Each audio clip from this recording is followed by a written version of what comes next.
د 600 طالب بندیانو د نه خوشي کېدلو راز افشا شو. دا بندیان ولې نه خوشي کېږي؟ حکومت ولې داسې خبر ورکړ؟ آیا د سولې پروسه به خنډ سره مخامخ کړي او که نه؟ دلته یې له موږ سره په دغه ویډیو کې ټول جزئیات کتلی شئ. درنو لیدونکو سلام، وخت مو پخیر. صحیحون ورځپاڼې معلومات ترلاسه کړي د طالبانو 600 بندیان د افغان حکومت او امریکا د ګډې هوکړې پر اساس نه خوشي کېږي. له یوې خوا د دغو بندیانو نظامي محکمې نهایي شوي او له بل لوري امریکا د دغو بندیانو خوشي کېدل خپل ملي امنیت ته ګواښ بللی دی.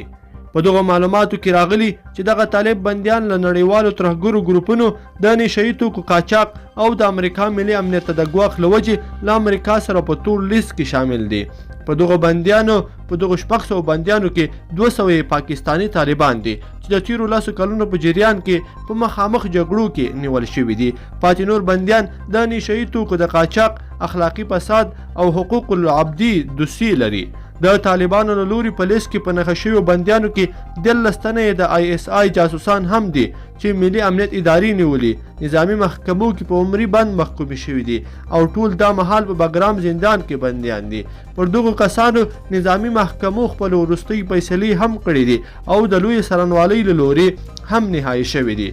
امریکا او افغان حکومت په پورته دلایلو سربیره د ګڼو نورو عواملو له وجې د دغو طالب بندیانو په نه خوشي کولو سلا شوي دي او ښایي په ځینو مشخصو مواردو بیا بحث وشي.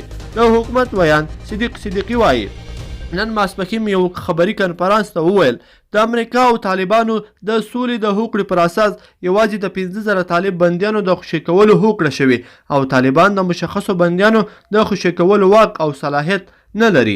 لیدونکو په دې هیله چې دا خبر به مو را سره تر پایه پورې کتلی وي. که مو ویډیو خوښه شوې ویډیو سره لایک کړئ او چینل هم سبسکرایب کړئ.